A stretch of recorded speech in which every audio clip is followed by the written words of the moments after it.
Ada harapan besar agar hasil dari petani ini bisa terserap oleh industri. Tetapi memang kebutuhannya besar tadi disampaikan oleh Kemenperin. Nah, apa sih sebenarnya kendala selama ini yang dialami oleh industri untuk bisa menyerap seluruh dari hasil petani tambak ini, Pak? Mungkin Pak Adi bisa jelaskan nih lebih lanjut. Oke, baik Mbak Manohara. Jadi yang paling penting bagi industri itu adalah mutu sesuai dengan kebutuhan industri. Industri itu sangat jelas sekali mulai dari kadar NaCl minimum 97 yang juga kontaminan-kontaminan lainnya.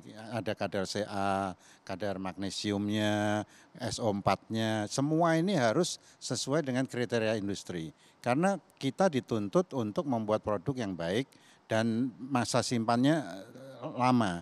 Kalau kontaminannya banyak kemudian tidak menghasilkan produk yang baik tentunya akan kalah bersaing kita dengan negara-negara lain. Nah, ini kuncinya di sana. Oleh sebab itu saya selalu katakan bahwa petani itu kalau bisa bikin garam yang bagus, harga kita atur supaya petani itu untung gitu ya. Tapi yang paling penting kualitas itu sesuai sehingga tidak terjadi kehilangan.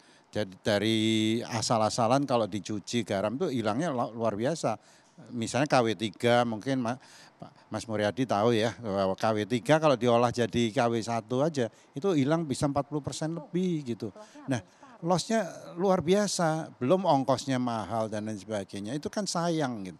Sama-sama kerja tapi kalau bisa menghasilkan yang baik tentunya akan lebih baik lagi gitu ya. Nah, bagi industri makanan minuman sebetulnya kebutuhan garam itu import itu nilai uangnya itu kecil, hanya sekitar 19 juta US dollar. Tapi ekspor industri makan minuman itu 31 miliar US dollar. Bayangkan, kita hanya butuh sedikit tapi kita menghasilkan nilai tambah yang besar. Nah, kalau petani-petani bisa bekerja sama menghasilkan yang sedikit ini dengan kualitas bagus, saya yakin kita akan bisa menyerap ini. Nah, kebetulan 2 hari yang lalu dengan Pak Fridi kita diskusi dengan PT Garam. PT Garam sudah mendapat penugasan untuk yang proyek yang di Gresik ya Pak Fridi ya. Jadi itu baru menghasilkan 40.000 ton. Masih jauh, kebutuhan kita 600.000 lebih. Kira-kira 612.000 ton tahun 2021 ini. Nah, kalau 40.000 mudah-mudahan ada proyek-proyek yang baru lagi dari PT Garam yang bisa menghasilkan kalau ada 10 ya udah 400.000 lumayan gitu. Tapi kan ini butuh waktu karena PT Garam baru satu tempat ya. Saya dengar akan ada 2 dan seterusnya. Nah, mudah-mudahan ini bisa meningkat mutunya, kemudian kita bisa menyerap dan ini akan lebih baik bagi Indonesia juga gitu. Tapi memang tadi yang seperti dikatakan Pak Fridi yang besar itu kan di industri alkali 2 juta lebih, 2,4 juta ton. Nah, itu yang mungkin juga perlu dipikirkan juga gitu. Seperti itu. Tapi kalau sampai sejauh ini catatan dari pengusaha selain kualitas, apalagi catatannya agar bisa menjadi masukan supaya para petambak ini makin semangat untuk bisa meningkatkan produksinya. Karena tadi kan kalau menurut petambak harganya cuannya nggak ada, Ya, kurang. ya justru itu makanya kita harus niru di negara-negara lain seperti misalnya di India. India itu harga murah tapi petani untung. Nah, itu yang harus itu kan kondisi paling ideal gitu. Nah, itulah yang mungkin nanti Bu Emma mungkin bisa melihatlah sehingga bisa memberikan masukan kepada pemerintah apa yang harus dilakukan gitu. Kenapa di sana bisa terus untung dan produksinya itu hampir setahu saya hampir 20 juta itu 19 juta lebih setahun. Bayangkan Indonesia cuma produksi 1,5 juta tahun lalu.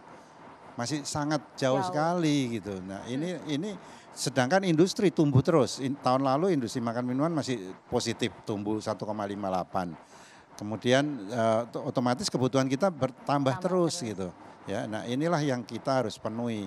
Kalau di sini tidak nambah, industri hilirnya meningkat terus, mau tidak mau gapnya makin lama makin besar.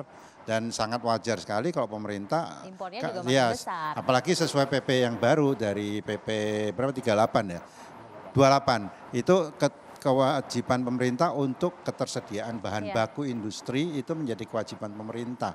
Nah, kalau pemerintah tidak bisa memberikan bahan baku yang baik dan sesuai, nah otomatis tidak bisa Tidak akan memenuhi PP jalan itu lagi. gitu. Nah, itu yang menurut saya harus dipikirkan sama-sama gitu.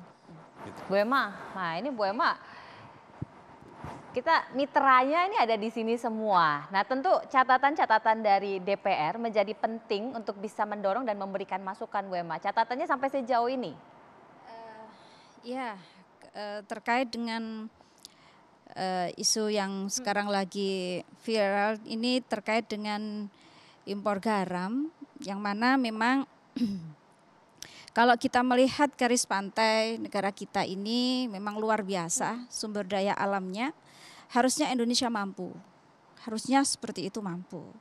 Tapi memang karena kebutuhan garam nasional ini dirasa tidak memenuhi dan kurang, mau tidak mau memang pemerintah kita juga harus ambil impor. Nah, permasalahannya dari tahun ke tahun nilai impor kita semakin naik. Ini yang perlu kita pikirkan. Apakah dengan kenaikan impor sampai 3,7 juta ton yang harus diimpor ke negara kita ini nanti, apakah ini merupakan menguntungkan untuk petani ataupun sebaliknya mereka merasa dirugikan.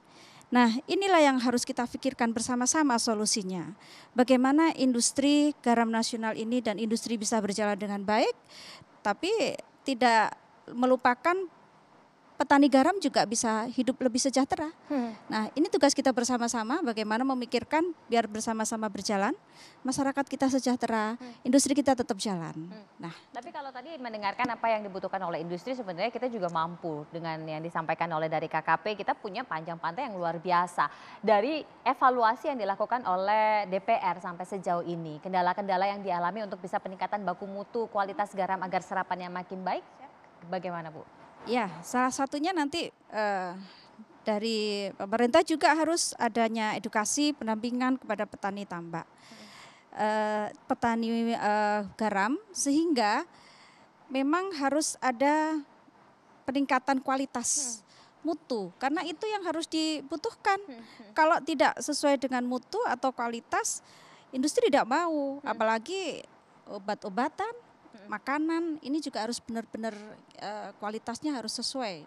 Nah, untuk itu tugas pemerintah juga harus bagaimana mengedukasi petani garam kita supaya bisa memproduksi garam sesuai dengan kualitas yang diinginkan oleh produksi. Industri juga. Nah, ini juga dari KKP nanti juga bisa. Saya yakin SDM dari KKP ini luar biasa, ahli-ahli teknologi untuk bagaimana garam ini bisa menjadi garam yang bermutu. Nah, lagi-lagi nanti juga kami ini atas nama dari Komisi 4 juga kami akan menyuarakan untuk anggaran juga ditambah sehingga nanti bisa meningkatkan kualitas dari produksi garam, petaninya juga maju, sejahtera, industrinya juga tetap berjalan dengan baik. Lalu sampai sejauh mana sebenarnya kemudian KKP mengupayakan edukasi agar kualitasnya ini terus meningkat dan tidak ada lagi keluhan bahwa serapannya masih belum tinggi. Sesaat lagi kita lanjutkan, tetaplah di Indonesia Business Forum.